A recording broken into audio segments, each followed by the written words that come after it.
Hi, I'm Jim Stroud, and this is my podcast.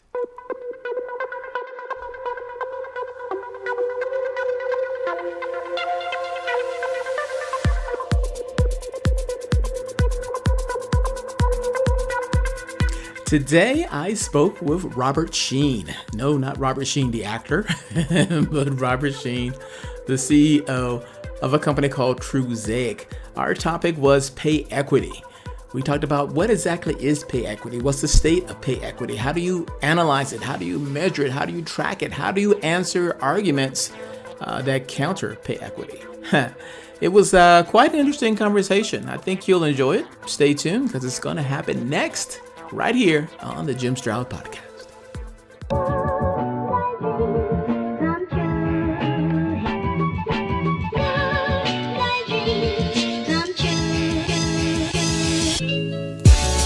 The Recruiting Life is a newsletter that gives a quirky view on the world of work and aspires to educate, entertain, and inspire with articles, comics, podcasts, videos, and more. It is produced on a weekly basis by yours truly, Jim Stroud, and is supported by readers like you. Topics in this newsletter include the future of work, current labor trends, the impact of AI on the recruitment industry, and more. Subscribe now and receive it every Monday in your email by going to jimstroud.beehiiv.com. That URL is jimstroud.beehiiv.com. A link is in the podcast description. Don't wait. Subscribe now. Operators are standing by. Hello and welcome to another exciting episode of the Jim Stroud Podcast. Today we have a very special guest. Special guest, tell us, who are you and what do you do? Hey, hi, Jim. It's great to be here with you. My name is Robert Sheen. I'm the founder of Truzaic. It's a software company helping companies build better workplace through software. Nice. Okay, now I understand that either you personally or your company has a strong interest in pay equity. What would you say is the state of pay equity these days? Oh, Jim, Equal Pay Act was passed in 1963, and here we are 60 years later, we're still talking about this. And it's a form of discrimination.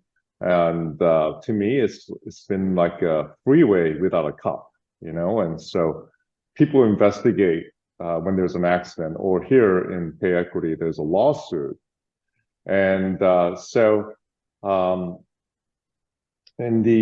what's going on in the pay equity is that with the rise of awareness towards environment and social, and that there's been a lot of government activism that's been going around. You see a lot of legislation that have penalties, pay data reporting, certifications, salary range. That posting, and then also with abandoning or banning people from asking questions like, "Hey, how much were you making in your prior jobs?"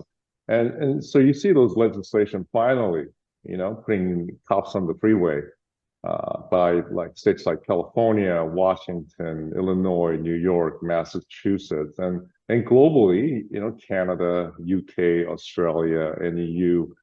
And it seems like, finally people are realizing it is important. It's a form of discrimination. We're going to put some cops on the freeway to monitor this. And so people are, having to, get paid for equal work. Yeah. Sure. I've noticed this trend. I don't know if it was a new rule. I believe it is in certain states, if not nationally, where you have to be transparent about what you're paying people. Because I've noticed on Indeed and other job boards, not on every job, but on a lot of them, I'll see a salary range. Explain that. What exactly is that what pay transparency is? Yeah, you're right on. It's a one way of achieving pay equity, which is to let everybody know what job and pays what range, what does it pay? So you have to post that. And so the people know when they apply for a job, what the range the company is willing to pay. But more so importantly, it's internally that now the employees know what that job pays. so several years ago, it was kind of a bit of a taboo for employees to talk about their salary, but now that it's public, everybody knows, and so everybody's, aware of where they should be paid, and if you're paid below that range, you should be asking for a raise, or you should look for another job, right? Yeah. Yeah. I have a friend of mine who's in the military, and I was discussing pay equity with him at one point. And he suggested, let me get your opinion on this. He suggested that corporate America should take a hint from the U.S. military, because if you are of a certain rank, then you get certain pay and you get certain benefits, not just across the board, and everybody knows what a captain makes or what a sergeant makes, that kind of thing. Maybe something like that could be implemented in corporate America, where if you have a certain job title, no matter where you are in the country, this is how much you get. Maybe it may be adjusted for Yeah, different areas. yeah, no, great question, great, question. And then, so what's happening is, there's, companies to come up with the job architecturing and leveling, and they need to come up with, kind of like in the military, like lockstep salary increases, and, that increases with your responsibility, skill, and things like that. And you're seeing that in the corporate America as well, and the good way of putting that is by imposing salary ranges. What You're else do absolutely you right. What else do you think companies can do to achieve pay equity and transparency? What else? Any other Oh, ideas? yeah, um, the pay equity and diversity, equity, inclusion needs to become a part of business as usual, day-to-day operation. And the reason why I say that is, let's say you have a company, let's say has over 100,000 employees, and that means that you are constantly hiring, constantly promoting, and people are leaving all the time on every day. So in order to achieve pay equity, you need to have a software that you could pull the data lifetime on demand and seeing who are you hiring, right? Are you hiring diverse people? Are you able to put the salary range out there that internally and externally in equity? Who is being promoted, right? Is there conscious bias or unconscious bias as to promotion? And who is leaving? So the company needs to put this in the procedures and policies. They have to have a action plan that's implementable. They have to conduct pay equity audit. They have to make changes if there are pay inequities. They have to set goals. They have to measure their progress, and keep people accountable, and also understand what is the root cause, right? And the data would show you, let's say, a certain division at a certain geographic location is constantly having significant, substantial, and consistent pattern and behavior, then that certain division needs a lot of action that's required. And also, with the regulations that need to be able to comply. So it really needs to become a day-to-day operation. I think what the corporate America, a lot of the companies up to now, what they've been doing is doing once a year, once every 2 years, but it doesn't get you anywhere, because you just have too many people coming in and promoting and leaving, and it really needs to become that.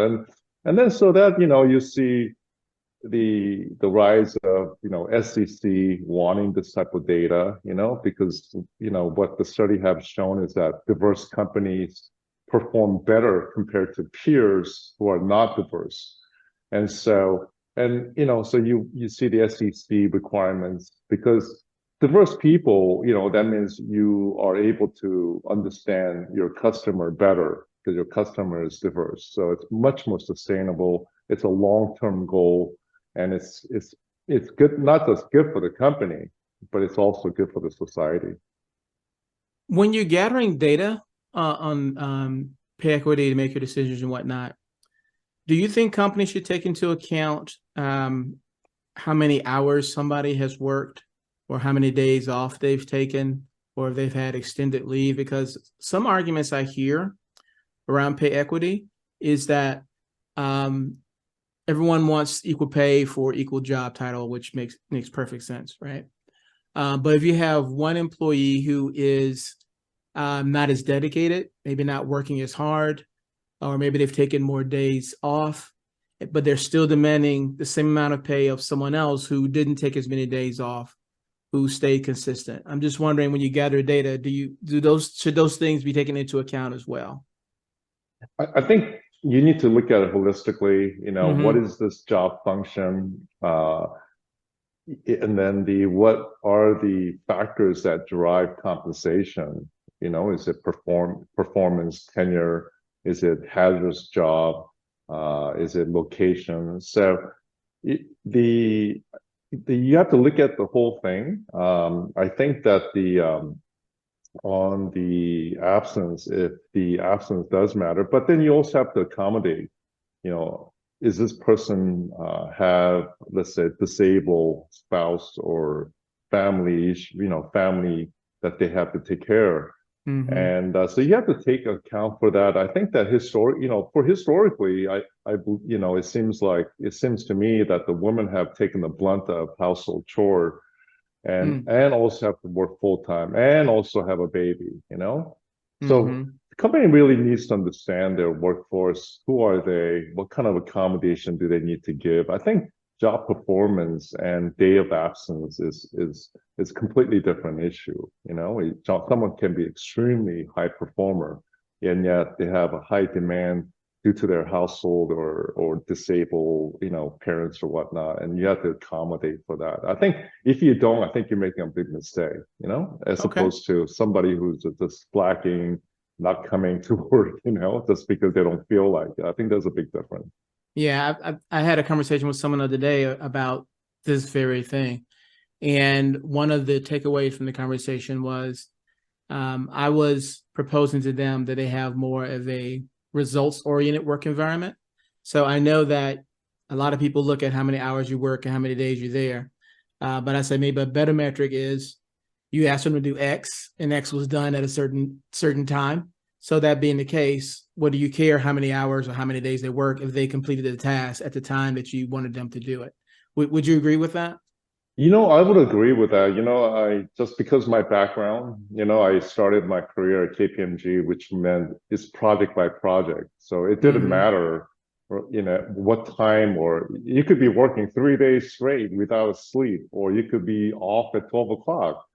It really didn't matter. What mattered was quality of work and timeliness of the work. I think that though, that's a bit of a luxury that I had, but I do know, certain people, let's say, if you're working at let's say a security guard or a certain job that actually require you to be there, and I Mm-hmm. think that's a difference in that type of jobs. Yeah, Okay. but I do agree if somebody's performing, if the job requires, you know, uh, certain project, yeah, I mean, what does it matter? One person could get it done in 1 hour and the other person, a little slow, takes five, and well, the other guy has to work 5 hours, 4 hours longer. Hmm. I Hmm. agree. Let's wave a magic wand. Let's imagine that pay equity is achieved, right? Yeah. Inside of companies all over the world, especially in America.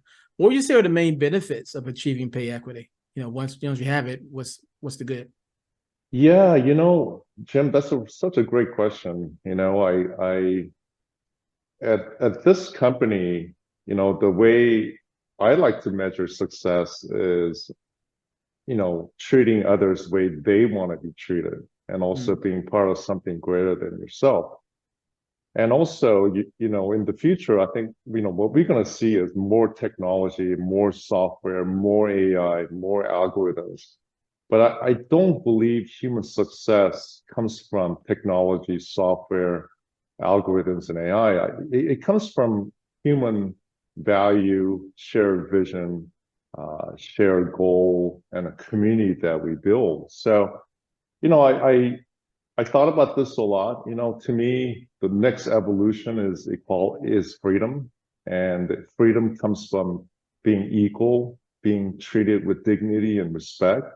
And I believe that once we achieve that, that we will, get to another advancement in humans as a human. We'll achieve more. So that's what I believe. Let me ask you this, because I know that while I can agree with your standpoint, there's always a counter argument for everything. So what if somebody says, okay, we have pay equity, everybody's paid the same for this job, which is great, men, women, disabled, whatever the case would be. All right. And so you have two people doing the same job in the company, both paid equally, but one is a super rock star, doing everything, making it look so easy, and they're clearly more talented, he, she, whoever, right? They're clearly more talented than the other person who's doing the job adequately, meeting all the goals, but they're not a superstar like this other person. And so this other person says, you know what? Although I believe that everybody should be paid equally, I'm clearly doing a better job than this other person over here. I should get more money. How would you answer that argument? Yeah, so when you're doing a pay equity audit, you could hold for performance. And so you could pay people differently based on someone's performance, just like, let's say, we hire somebody here in LA, and then let's say somebody we hire, let's say, more rural in Idaho, we could hold that difference because of cost of living. And you could do the same.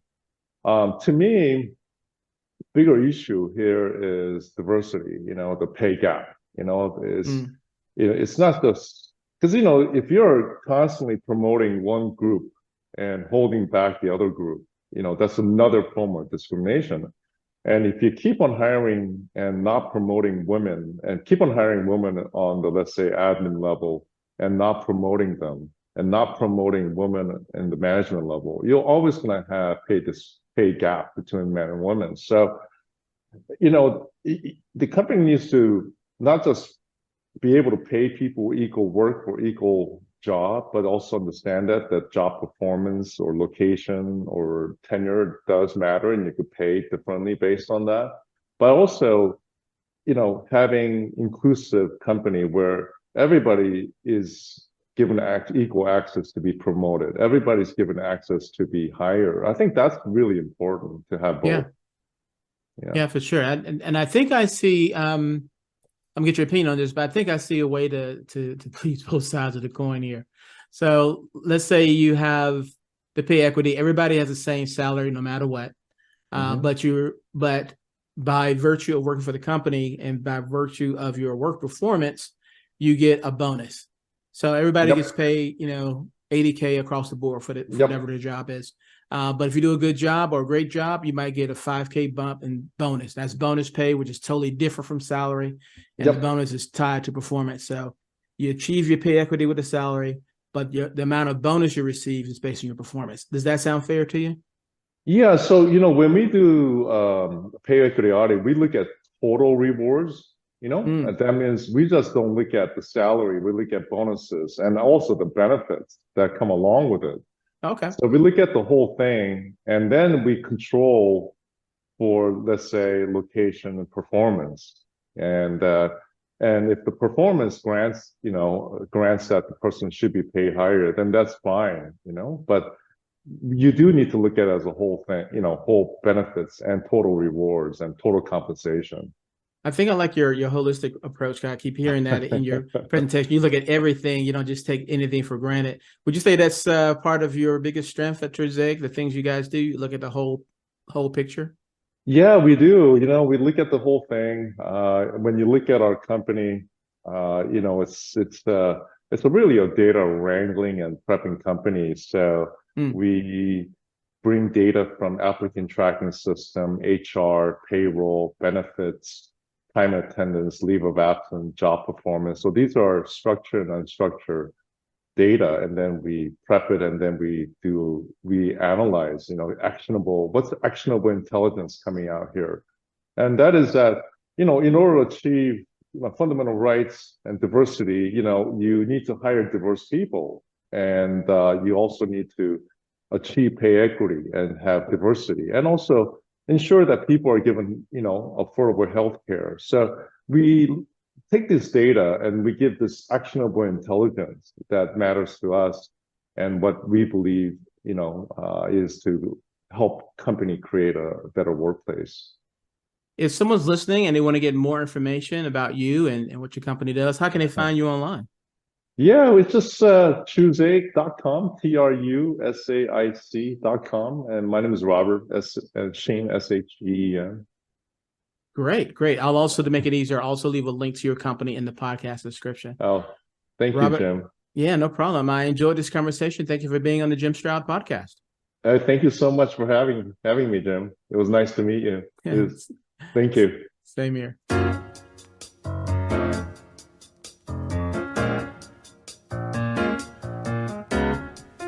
Well, my time is up. I thank you for yours. I'll see you again real soon right here with a brand new episode of the Jim Stroud Podcast. If you have any questions, comments, or concerns, feel free to reach out to me. I can be reached by email at jimstroud@jimstroud.com. And one last favor, if I may ask, please rate this podcast.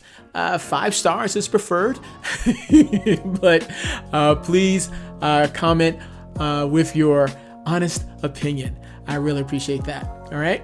Okay, until next time, bye-bye.